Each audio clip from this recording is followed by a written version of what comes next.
All right, today we're jumping right into the heart of the Sinai Desert. We're going to explore this incredible story of a divine blueprint meeting human hands. We'll see exactly how the ancient Israelites built the sacred outer court of the tabernacle, and, just as importantly, how they kept a perfect record of every single precious material that went into it. It's a story packed with detail, skill, and just an amazing amount of devotion. And just so we're all on the same page, everything we're about to cover in this explainer comes straight from the account found in one single chapter of the Bible, the 38th chapter of the book of Exodus.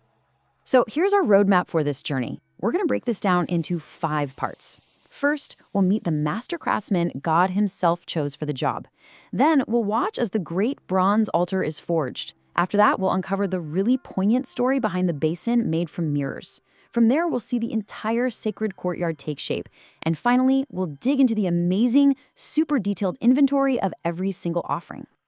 Okay, let's set the scene. We're in the massive Israelite camp at the foot of Mount Sinai. A divine plan has been handed down, and now it's time for human hands to actually build it. But a task this holy, this important, you can't just give it to anyone. The man for the job is named Bezalel from the tribe of Judah. And listen to this, he isn't just a good artist. The text says he is filled with the Spirit of God. He's been gifted with wisdom, understanding, and knowledge for every single craft they're going to need. So this isn't about raw talent alone. This is about a divine calling and empowerment for the work ahead. So what's the first big project? It's the absolute centerpiece of the outer court, the place where sacrifices would be made, the very place where heaven and earth would meet. This is the altar of burnt offering. Bezalel and his crew followed the blueprint perfectly. They started with a hollow frame made from durable acacia wood. We're talking about a perfect square, about 7.5 feet on each side and 4.5 feet tall. They covered every inch of it with bronze. Then, at the 4 corners on top, they shaped these projecting horns, symbols of power and a place of refuge. After that, they forged all the tools needed, all from bronze: the pots, the shovels, the basins, forks, and fire pans. And finally, they added rings and poles also covered in bronze, so this massive holy object could actually be carried with them on their journey.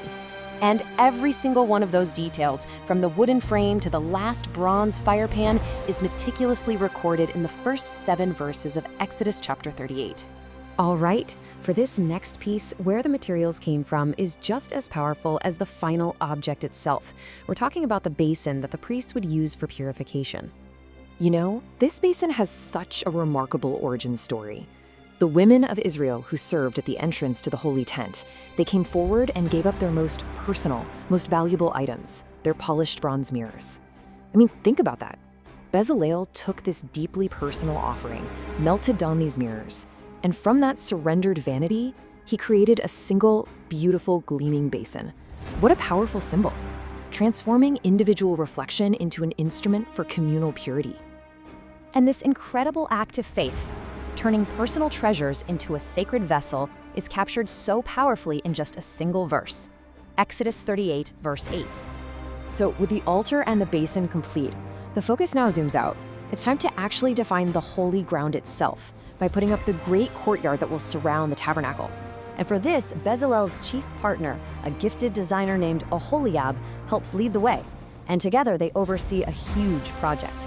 I mean, just look at the scale of this thing. The long sides stretch for 150 feet, draped with these hangings of finely twisted linen.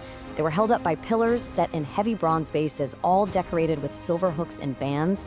The ends were 75 feet wide, and the entrance on the east was marked by this magnificent embroidered curtain of blue, purple, and scarlet yarn, a true masterpiece. The entire blueprint for this incredible enclosure, from all the pillars to the precious metals that held it all together, it's all laid out for us in verses 9 through 20 of this chapter. The construction is done, but the work isn't over yet. Now comes what might be one of the most important parts of the whole process, a complete, totally transparent accounting of every single contribution. And this is so key. This wasn't just about building something, it was about accountability. Under Moses' direction, Ithamar, who was the son of the high priest Aaron, was put in charge of leading the Levites in a full inventory.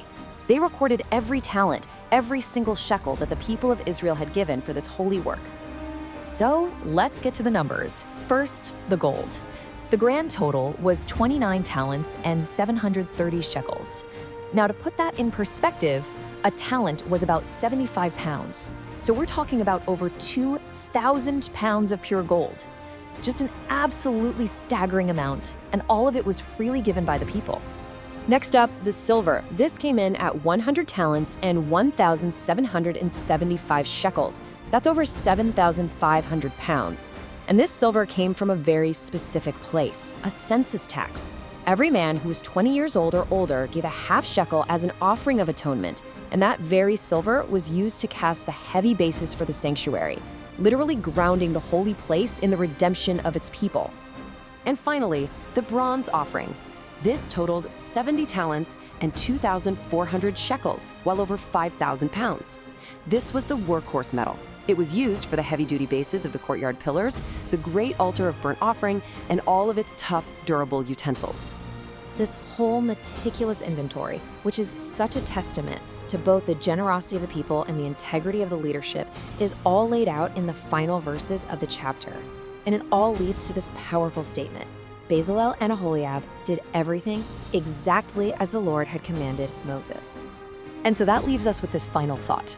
The account in Exodus 38 is so much more than just a construction log, isn't it? It's a record of a divine plan meeting human skill, of personal treasures being given for a communal purpose, and of incredible generosity meeting perfect accountability. It really makes you wonder, when all those things, a clear plan, the right resources, and a totally united faith, when they all come together, what kind of impossible things can be built? Thanks for watching, and remember to subscribe for more timeless truths. And don't forget to read your Bible daily.